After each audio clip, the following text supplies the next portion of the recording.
Good morning, gardeners and friends. Welcome to the Garden Show. I'm Joanne York with the Benton County Master Gardeners.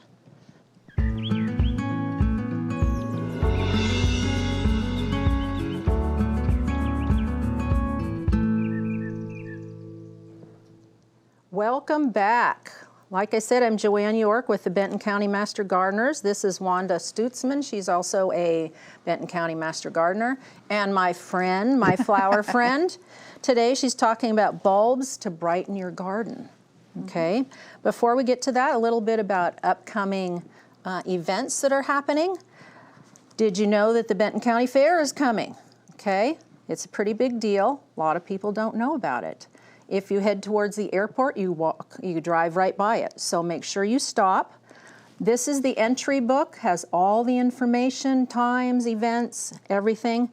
We encourage people to attend and enter things. There are things like vegetables, flowers, of course the livestock's there. But if you cook breads, if you make quilts, there's something for everyone. So Wanda, are you going? I am, and I'm going to enter something. Okay, me too. Okay. What are you entering? Probably a floral arrangement. Oh, okay. So don't do it.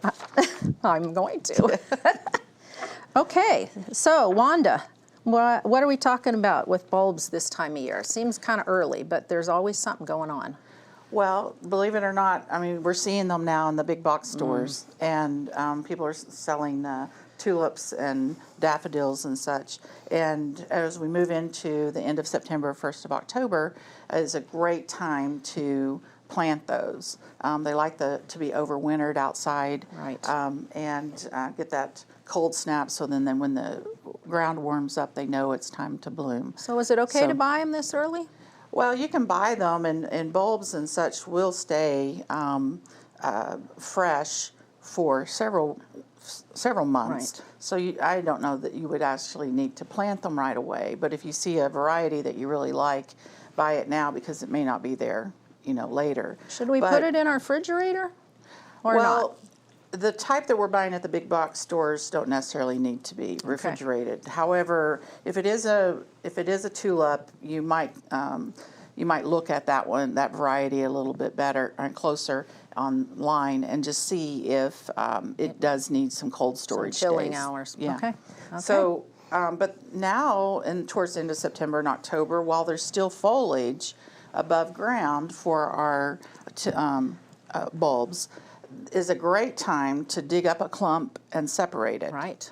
And give your friends some. So it's one for me, one for you. Right. One for me, one for you.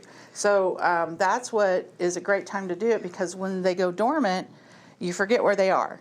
So that's the funnest thing about bulbs, is that we forget where we plant them. And it's a surprise It's every a surprise. spring. Okay, Right. but you also go into your garden and you say, well, that's an empty spot. I'll put a bush there.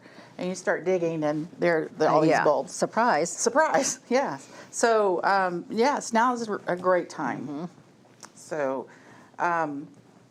So when generally should we plant?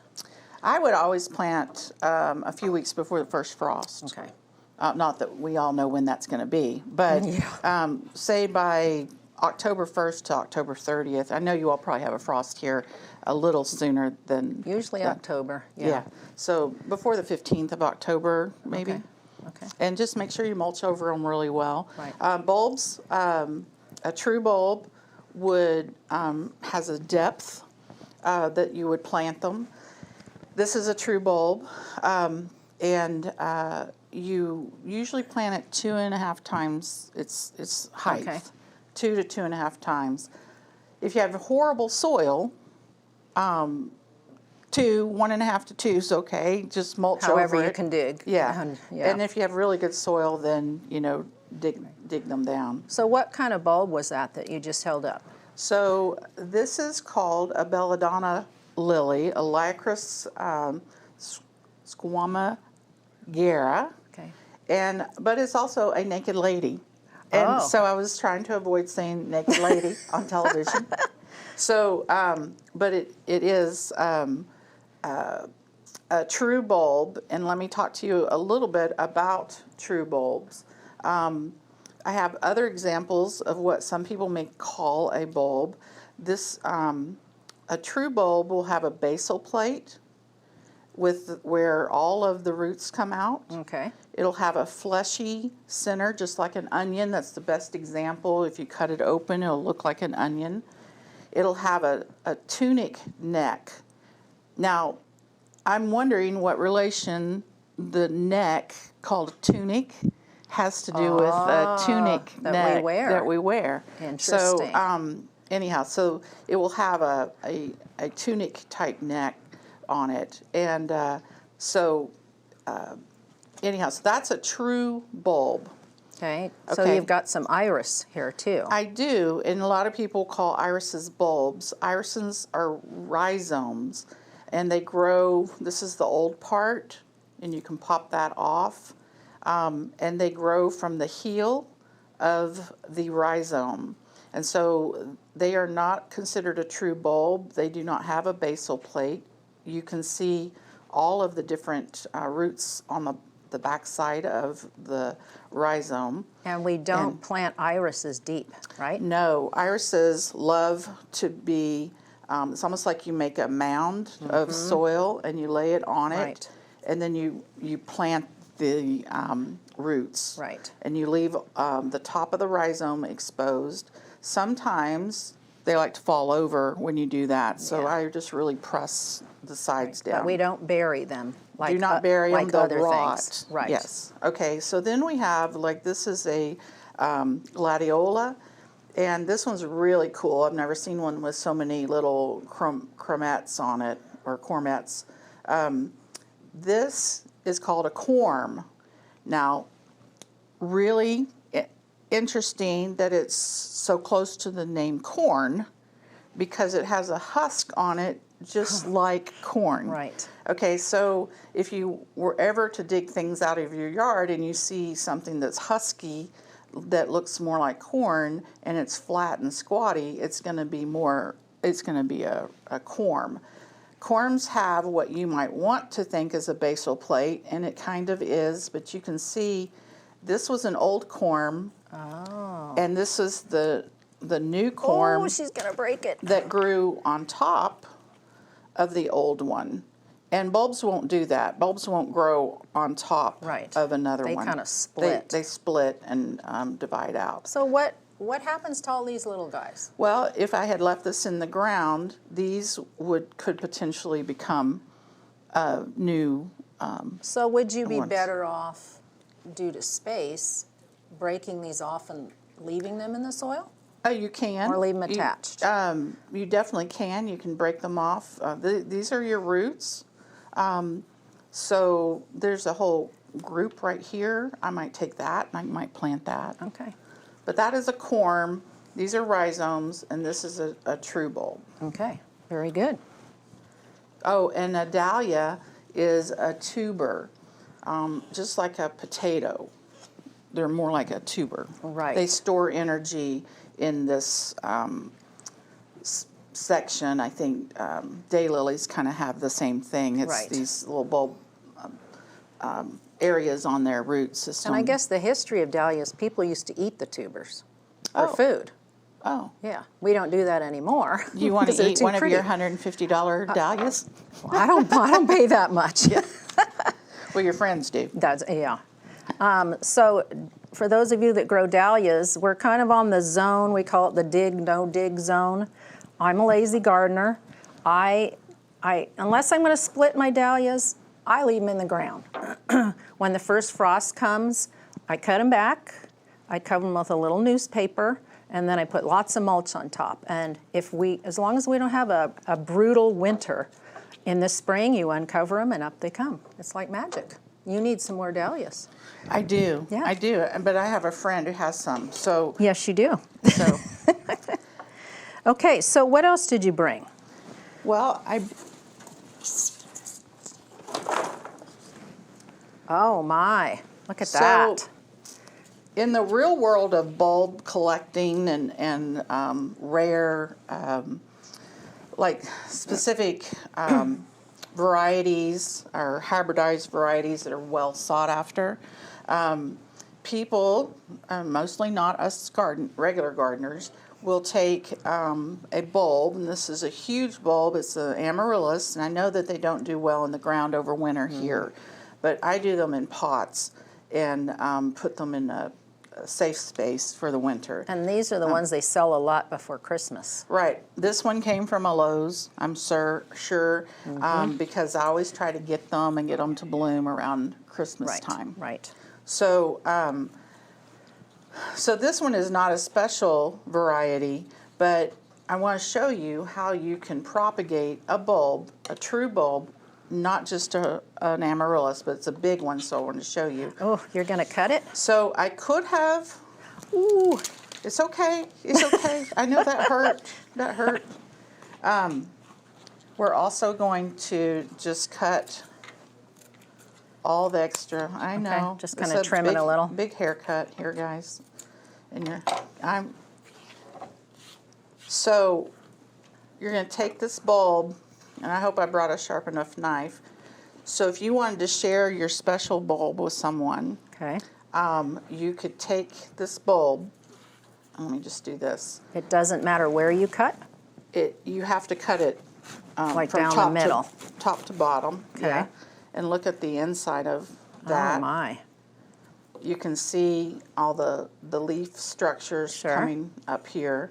You can see the basal plate that the roots are coming out of. Okay. Okay, and then you would cut it. You could cut it up to maybe 8 times. Wow. Just like this, just like you might do a scallion. Okay, now I would dust this with a fungal powder, antifungal powder. Okay. And then I would take it and I would plant it in a pot. Okay. How deep? Well, just like for this one, I would only probably plant it about half. So some of it needs to be on top. I or would do out of the that so soil. that it doesn't rot. Okay. But the antifungal material will help keep it from rotting. These roots might take hold, so then you could have up to 8 of these. That is called bulb chipping. And people Okay. do that with really specialized hybridized bulbs. It's not always terribly successful for some of us because we don't pay enough attention. So But as this grows, does it form a new bulb, or what happens? I am almost certain that a new bulb will form to the side, Okay. and then this part will die off. Die off. Gotcha. Okay, I've not been successful with this, so I don't know. Uh-oh.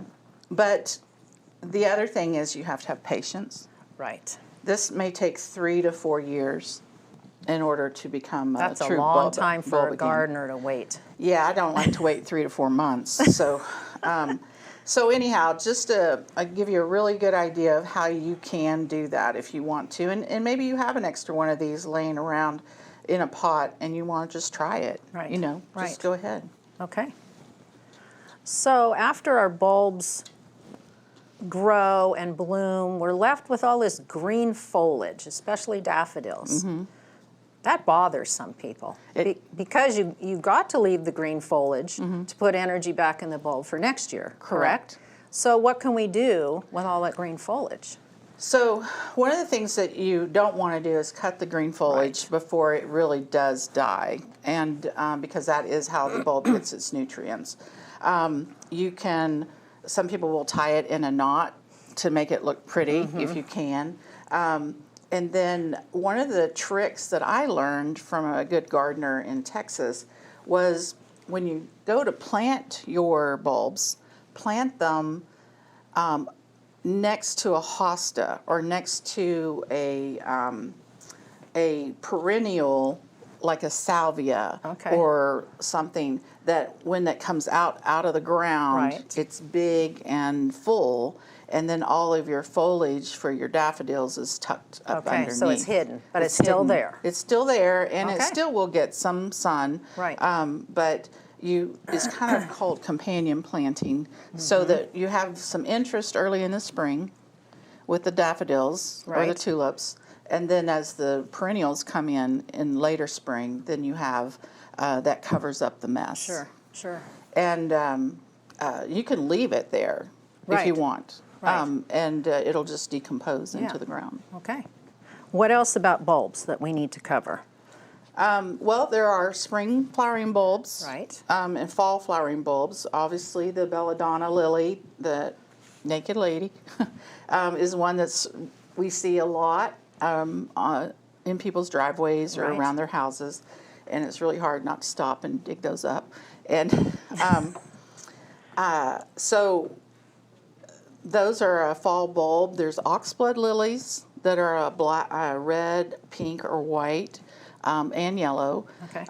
There are spider lilies, and one of the master gardeners last night was asking me. She lived in Houston, and they had them. They called them hurricane lilies. Oh.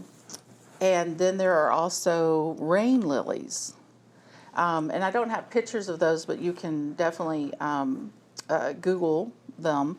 So rain lily, spider lily, oxblood lily, and all of those grow in the fall. Okay. So you can have some real cool interest in the fall. Okay. Well, it's time for our break. We will be back in just a second. Hello, I'm Dave Todd, president of Todd Films. We work alongside Bella Vista Community Television to produce some of the content you see aired here. Have you thought about reaching your customers through a television ad? We have several options for you to consider. They range from coming to our studio here, or going to your place of business, or on location. Once you have your commercial, Bella Vista Community Television has several options for you to consider for airing your commercial. Do you have a live event that you would like to capture on video? We also offer live production packages that may be of interest. Please continue to tune in to Bella Vista Community Television. We hope you are enjoying this program. And now back to the show. Well, welcome back. Just a quick question. I know I get a lot of questions of people who buy bulbs in the fall and then they tuck them away and then they forget to plant them. Mm-hmm. And my advice to them is if you don't plant them, even if it's January, February, they may not hold over till the next year. So advice about bulbs that are forgotten? We've all done that. We've all bought things, stuck them in a pot, and then covered the pot up with something else in the garage, and then forgot about them. Said, well, we're going to get to those. Right. So a lot of bulbs, daffodils and tulips and such, they do carry in a dry space. Right. They store well. It needs to be nice. It's gotta if be it's cooler. Cool. If it's really hot, they might not. And you just, if you forgot, just go ahead and plant them. Right. Like, say I got daffodil bulbs in October and I forgot to put them out, and it's February and the ground's starting to thaw. I'm still going to stick them out there. I think you have nothing to lose Right. by sticking them in the ground. Right. Yeah. Nothing to lose. Okay. So. Okay. All right. Well, lots to learn about bulbs, all different kinds. So moving on to things to do in September. Okay. The big word is deadheading. Yes, some of your flowers are looking kind of sad right now, but some, if you deadhead them and the weather warms up a little, you may actually get another flush of flowers. Do you find that true? It very much Depends so. on what it just is. depends on what it is Right. and what the weather does. Right. Right. Okay, same with your herbs. A lot of your herbs are probably going to flower now, which is good for the bees. I just let them go to flower because I like the bees to come, but you can deadhead them. Sometimes it'll make them bush out a little. You know, in Arkansas, we're kind of at the mercy of the weather from year to year. We've had this wonderful sprinkle of rain, but we know what's coming. It's not winter yet. We're gonna get another blast of heat. So prepare yourself, okay? For your roses, same thing. Make sure you deadhead them back down to a 5-leaf bracket. That's what I've been told. Okay, you may get, I still have roses blooming. So yeah, very good. Okay, your lawns.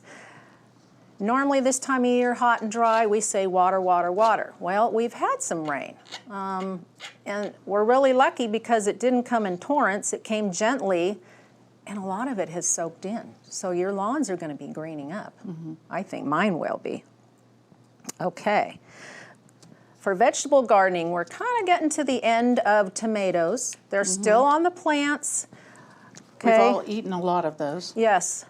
But we need to start thinking about cool season vegetables. So what would be some of our cool season vegetables? Oh, It's okay. You're a flower girl. I'm a flower girl. So we got kale, we've got spinach and lettuce and radishes. Those can all be started soon because they will be, the weather, or the soil is nice and warm now. They're ready to grow, okay? But if it gets hot, you're gonna have to water them, okay? Right. We can't forget about that. As far as invasive plants, your honeysuckle and privet and some of the others, now is a good time to cut those back. And if you're an organic gardener, you can use horticultural vinegar to help with some of that. The best thing I've found is as soon as you make the cut on that plant, put something on it, vinegar or whatever you're going to use. And even as an organic gardener, I think that sometimes when you're dealing with invasives, you might still have to use An herbicide. An yeah. herbicide. Yes. So if you were just to take the cut of the privet and dabble with a Little paintbrush. or something Yeah. right there, that's all it takes. Right. You don't have to put it anywhere else in your yard, Right. just right there. But there are some invasives that have to be dealt with like that. Yes, sometimes you have to break out the heavy guns. Yes. Yeah, okay. Okay, let's see what else we've got. Our sponsors, don't forget, are the Bella Vista Garden Club, okay, the Benton County Master Gardeners. And I wanted to let you know, we just had a meeting yesterday for the Master Gardeners, but next month on October 7th, we are having a gentleman from Rains Tree Care come and talk to us about how to take care of our trees. He came a few years ago. Good practical knowledge for people. And he's a Bella Vistian. Yes. Is that what we say? I don't know. I don't think That's so, very but good. it's Bella Vistian. Yeah, yeah. So that would be a good speaker. The public is invited, of course, and you can find a lot of information about us on our Facebook page, Benton County, Arkansas Master Gardeners, or the Bella Vista Facebook page. There's always information out there. If you're looking for other information about garden, I encourage you to go to the University of Arkansas website. If you type in, when you get there, if you type in home gardening, you will get a ton of information. And the university puts out fact sheets, they call it. If you type in tomatoes, you'll probably see thousands of references to all different kinds of tomatoes. So it's a wonderful resource for us for here in Arkansas. So what else do we need to talk about? We're about ready to wrap it We're up. about ready to wrap it Okay, up. okay. What's our next show? Do we know? Oh, It's the in next October? show? For Master No, Gardeners? for this. I don't remember what the Oh. next show is. I don't either. Yeah. I'm sorry. Okay. So I hope you've enjoyed our program. You learned a lot about this. I encourage you to come visit us at our Helping Hands garden. Right now it's beautiful. The flowers are blooming. There's butterflies everywhere. We're located behind the thrift store. So come out and see us, even if no one's there. It's fun to just kind of wander around.